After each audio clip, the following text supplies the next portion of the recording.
Charles Morgan describes the Aeromax as a piece of automotive theatre, a car that causes a stir wherever it goes, that turns heads even though it's a few years old. It's a car that makes people happy. Only 100 were ever made though, so you'd be lucky to see one at a motor show, let alone see one on the road. Morgan now though has a new take on automotive theatre. It's called the Aero Coupe and it's quite the experience.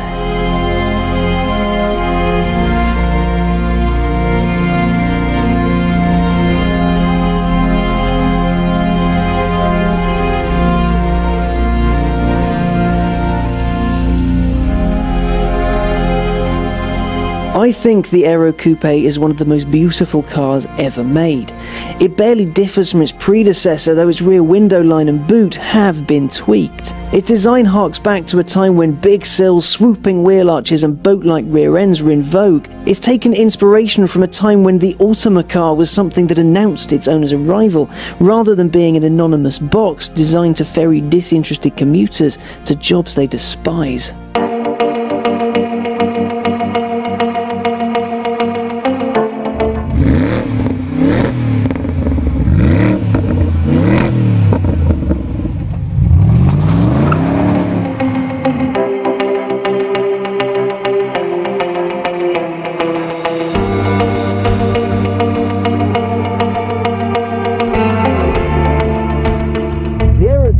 Announces itself and you to everyone else. People stop and stand and stare and wave, and camera phones most certainly come out to capture just a little bit of it.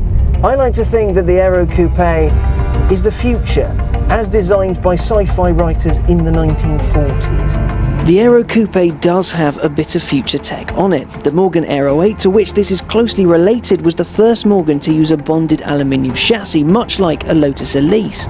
It's a third of the weight of steel, so offers better power to weight and fuel economy. Also, its new rear gives it a bit more go than the sainted Aeromax. It seems the fastest Morgans shy away from the traditional and look forward.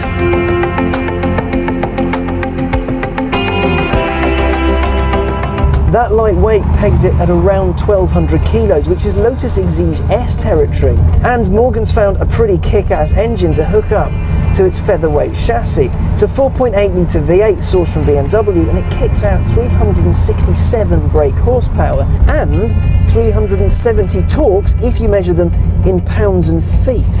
Now, Top Trumps fans will like the fact that it will do 0 to 62 in just 4.5 seconds and go on to 170 miles an hour. Power is all well and good, but how does something so design-driven make you feel? Does it handle well? Does it make you feel good? So the driving experience, yeah, there are a few flaws with it, especially when you compare it to cars made by the likes of, say, Porsche, who have millions and millions and millions of euros of R&D budget. Where a Porsche's more precision engineered, the Morgan is a bit rough around the edges. For example, the steering is very, very heavy. You do get great feedback, it is power assisted, but again, it is quite heavy. Plus, the brakes are a touch spongy, which is a little unnerving. None of the flaws, the fact the interior is a little bit rough and ready and very, very flat, and there's BMW bits, and you know, you do get some odd noises and odd creaks all over the place. That doesn't matter though, because Morgans themselves are experiences. This is a wonderful thing to drive. It makes it so much more rewarding.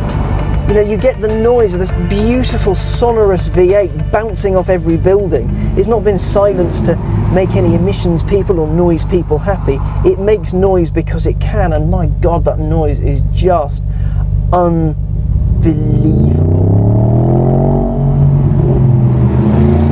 It sounds like an old school car should. It looks like an old school car should. You can feel the passion that's gone into it. You know that someone has spent a long time bolting bits of it together, and that makes it really quite magical.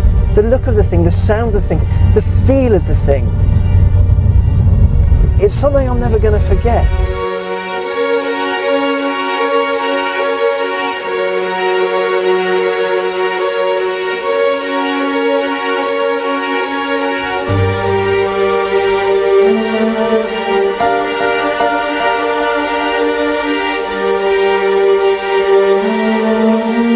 Like its predecessor, the Aero Coupe is a piece of automotive theatre. It's a car that people buy when they want to experience their drive and share that experience with others. It's a piece of design that the world really would be poorer without. Yes, there are other more accomplished sports cars out there, but they're there in comparative abundance. And while Morgan will make more than 100 Aero Coupes if customers demand it, it'll still be pretty rare, and that makes it really rather special.